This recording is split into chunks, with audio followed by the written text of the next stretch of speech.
everybody must seek to be the best that they can be with what they have.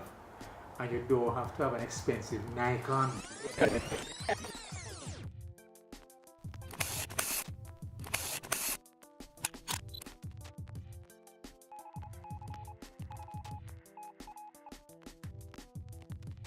Greetings guys, welcome to another episode of Focal Point. I'm Jik-Reuben, the Visual Ninja, and today we're in the home of a veteran photographer.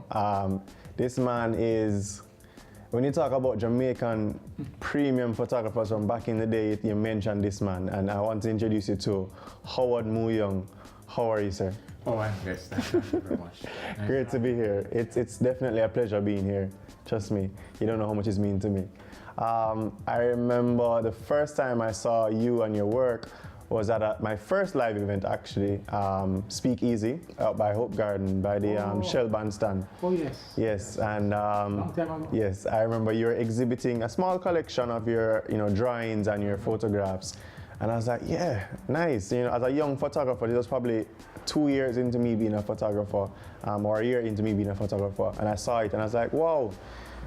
That's very interesting. And then I saw you probably a year or two after that at Art in the Park by Hope Gardens again. Yeah. And that is when I was really wowed by your work, because you were exhibiting some photos, some very historical images of the peace concert with Bob Marley and the leaders of the PNP and the JLP at the time, you know what I mean? History in Jamaica. History. And I remember speaking to you on the phone and you said you're one of the few persons to have gotten frames, because this is film back then, I got negatives of this event.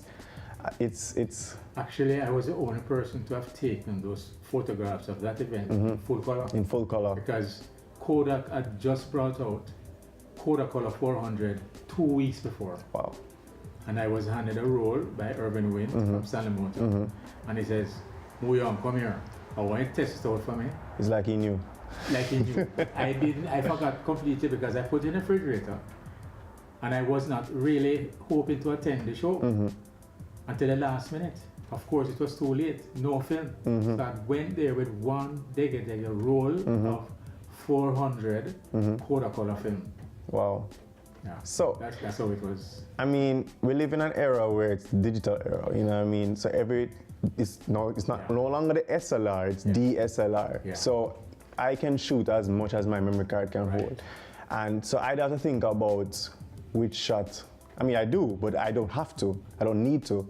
So shooting an event like this is historic. I mean, I'm pretty sure you didn't know, from previous conversations you said you didn't know that they would come on stage. No, but I had you have 24 exposures. It was at 36. Right? 36, sorry. You had 36 exposures. How do you time that? How do you know when to click and when not to click? I'm going to tell the story, but I've told it over and over again. The fact is, I went with one roll of film.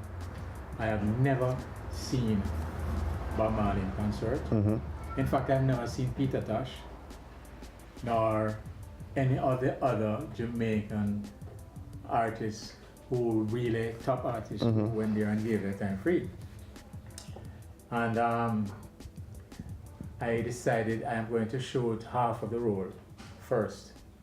So I shot half of the roll, right, including up to the time when Coming In From the Cold. Coming In From the Cold, yeah. While I was shooting Bob Marley, I heard a distinct voice telling me, put away your camera now, stop shooting, because something else is going to happen on stage and I wanted to record it. And I was obedient, put the camera under my t-shirt and waited. At the time, all the Japanese photographers, BBC, everybody was around shooting like crazy because Bob Marley was really performing. Then, of course, lightning was flashing and, everybody were getting excited. All of a sudden, I heard Bob Marley said, I summon Michael Manley and Eddie Seaga on stage. And just like that, you saw on your camera. And this was a moment.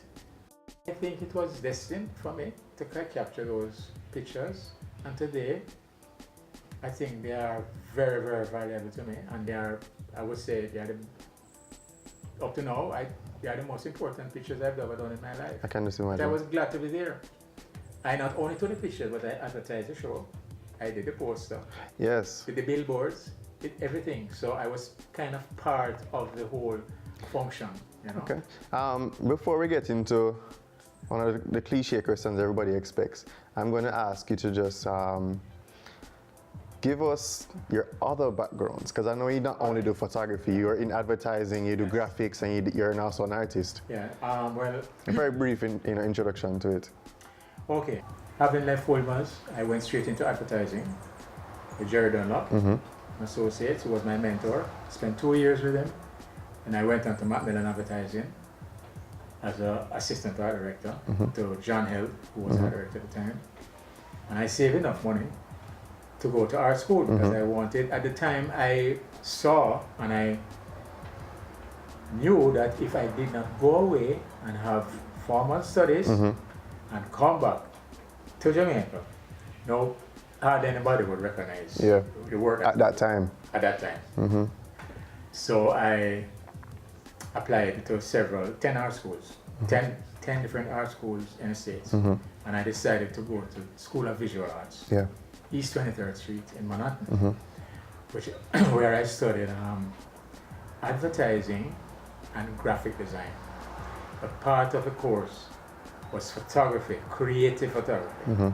So my approach to photography and my training was creative.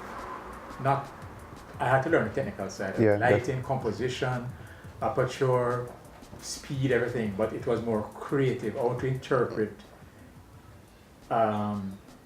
Like, for instance, my first assignment in photography at art school was graveyard. Wow. That's all they gave you.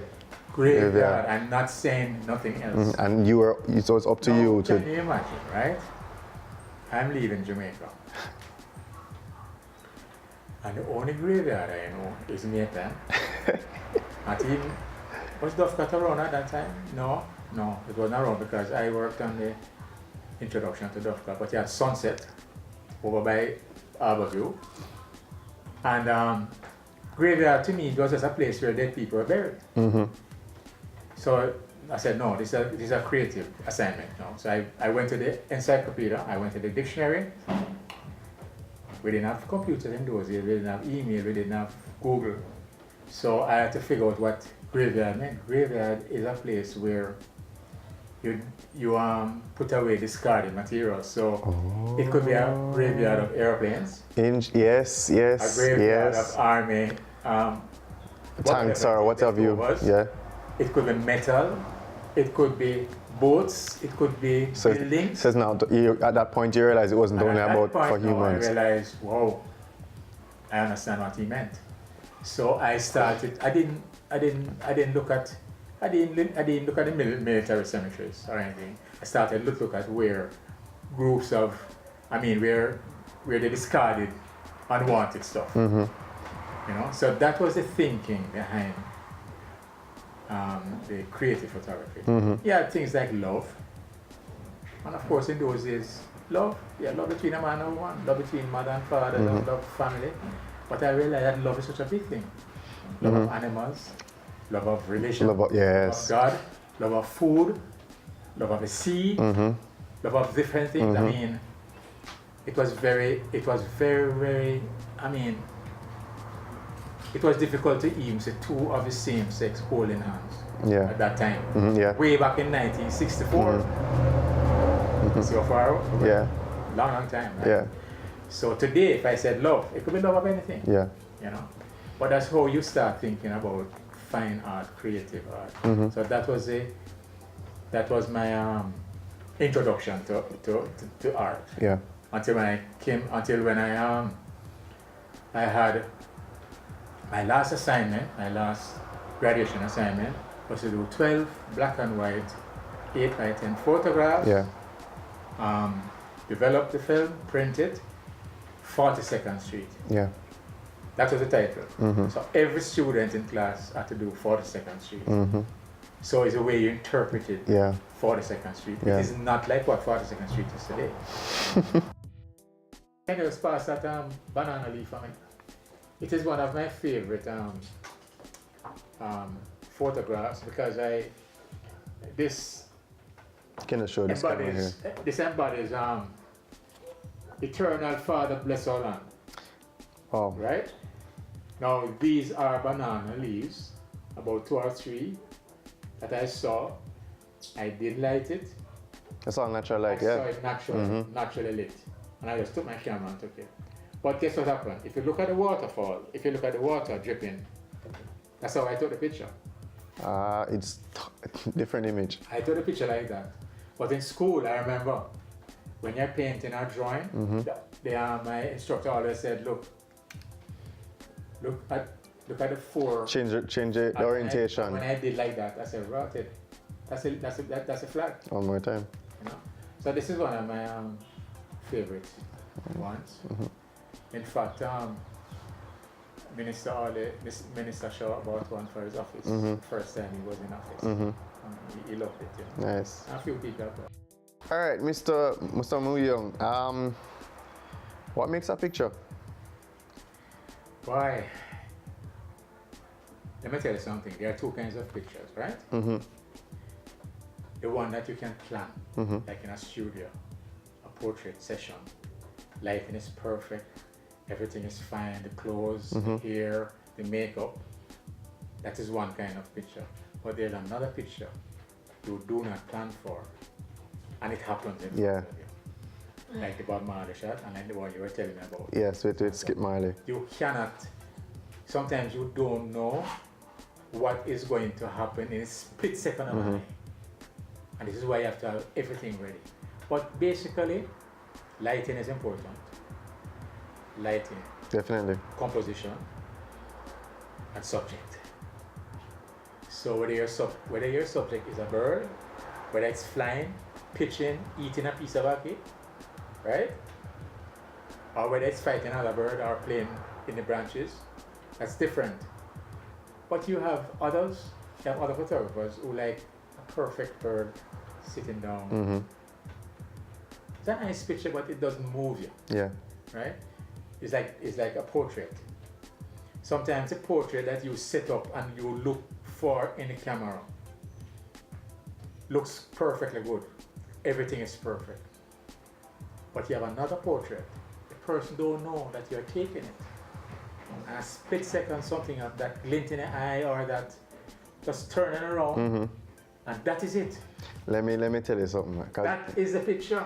Now, you ask me what makes a picture, that is what makes a picture. I agree because I was doing a photo shoot on depression, and I remember depression, that was the theme. And the sister of mine, you got good subjects. well, it was actually a makeup artist, so she suffered from depression as well, and I was on Instagram, and how she deals with it is through makeup. So she does very creative makeup on her face, and then she just takes a little selfie, and then she wipes it off, and she feels much better. So one day she decided to tell the world about her depression and how she tries to get over it. And I was like, Tammy, let's do some work together, right? And I sat down and I constructed how I want her to pose and everything, and we got there at the studio, set up the lights and everything, and I was taking a test shot. And I had covered a late night event, so my ISO was really high and the shutter speed really slow. And I had forgotten to change my settings, and I clicked. And she did this, and it was a blur. And I was like, Tammy, remember I said I want to do this, and we're not doing that again. We're going to recreate that same motion blur that you did right here. So I kept the same settings, and I was like, Tammy, let's put on your makeup now, and we're going to do it. And we got a shot of her where she had locks at the time, and she had the war makeup, as she calls it, and she just did this with her eyes closed. And that's the shot what I love.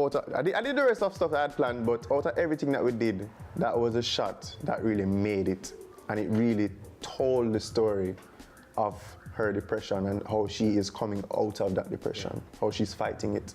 Yeah. Well, you know, that reminds me of the moment. Same One Love concert. I have some nice pictures of Peter Tosh in his black outfit, white guitar, black everything, and he's playing, Strumming. singing. Nice shots. But to me, the shot, I don't think I have not even printed it two times. When he went up on stage, put a 6-inch split in his mouth, took off the tongue, and flashed his locks. Yeah.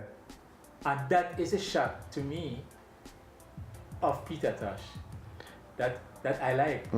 What I'm doing now, and I can tell you, I'm having the same shot with Peter Tosh formally, you know, doing his strumming and singing every beat. You know. If you're living in a glass house, don't throw stone. And I have another shot of him flashing the locks with a 6-inch split, and I'm going to kind of juxtapose put it them in the same picture. So you see the same person, you can say, is that see the two person? sides. Two sides. Lovely. You know? Lovely. But sometimes you don't plan for a shot, but it happens. You recently turned 74 years old. Wow. Last week, Monday, 24th of October. Nice. Looking back, talk to me about your accomplishments along the years and your proudest moments as a photographer. I know, you know, you're a champion photographer at JCDC, you know, Silver Musgrave. Talk to me about all of that stuff. Well, where to start, huh? In 1979, I was a member of the Color Photography Club of Jamaica, one of the junior members. Of course, we have a role in there. It doesn't matter how experienced you are. Once you join, you're a beginner. And that levels the playing field, right? That levels the playing field. Kills ego. And, I remember 1979, the Commonwealth photography exhibition called for entries.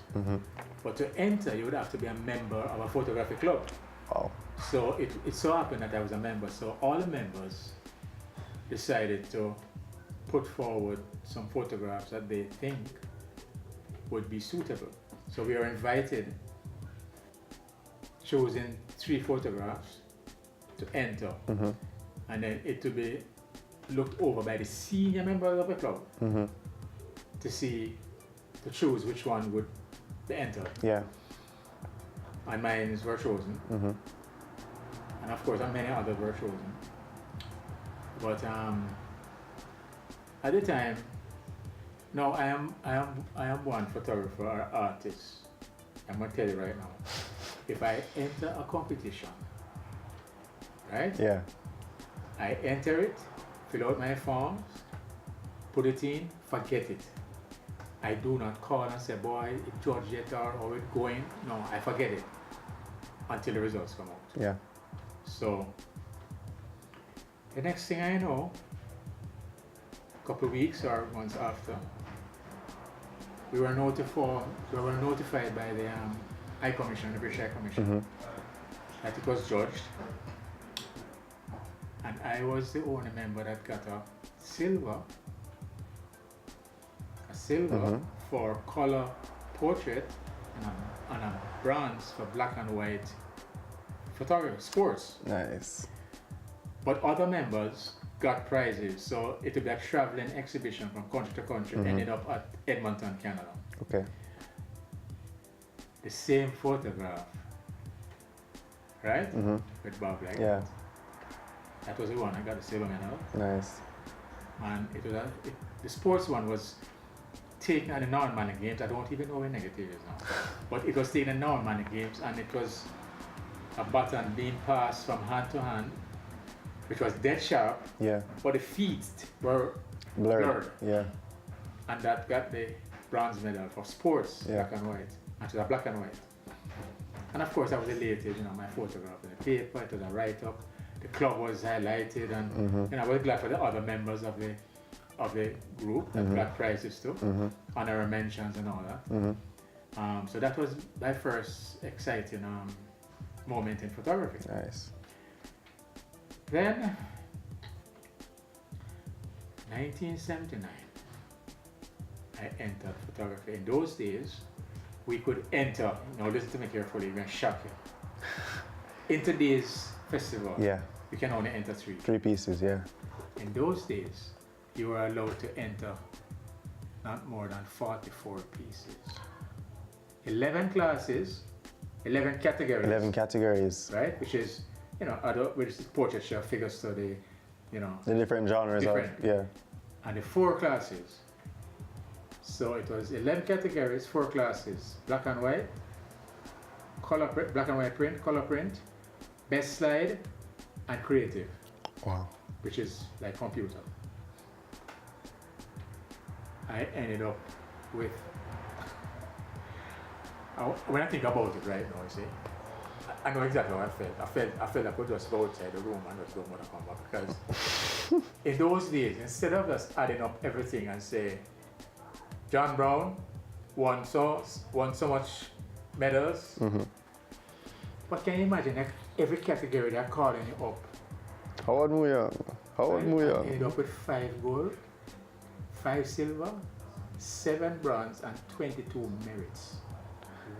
And I was champion photographer. That is extremely I amazing. did not enter festival after that. No, I did not enter festival after that until 2003. Wow. You're very content.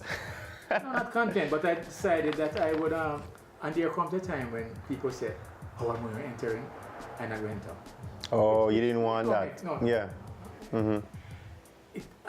I always believe that you must encourage young photographers and young artists to come and to be as good as you, Yeah. or better. And that was your way of I doing don't that. mind if somebody comes up and is better than me, because I consider myself different. You're not equivalent to another photographer. That's a beautiful way of looking at it. Everything, right? Because you have some who are versatile, you have some who specialize. Yeah. Some who are good portraits, some who are good public relations or press photographers. Some who are good nature photographers, landscape, right? But I believe that the club, color photography club that I belong to, gave me the experience of being a versatile photographer. Yeah. Because I could photograph anything. Because I never tell you about this one competition we're having. It's called, oh gosh, I can't remember the name now, but you go out with a roll of film, 20. One day only, all of us go together, one location, and the person who comes in with the 20 best frame, best pictures, and you must cover as wide a category. Yeah, anything that you see. Roll of film competition. Oh, okay. Right? And I remember winning that so many times until I had to tell the club, I will be going on the trip, but I will not be taking part. Because I want to encourage other photographers. It is very important that each photographer, young, no matter how young they are, or no matter where they come from, feel that they can be better one day, or can become as good as you. Yeah. Right? Definitely. And I am not going to look down, I am not going to be jealous, I am not going to be anything. I mean, let's face it. You have a camera, and you're going out to shoot.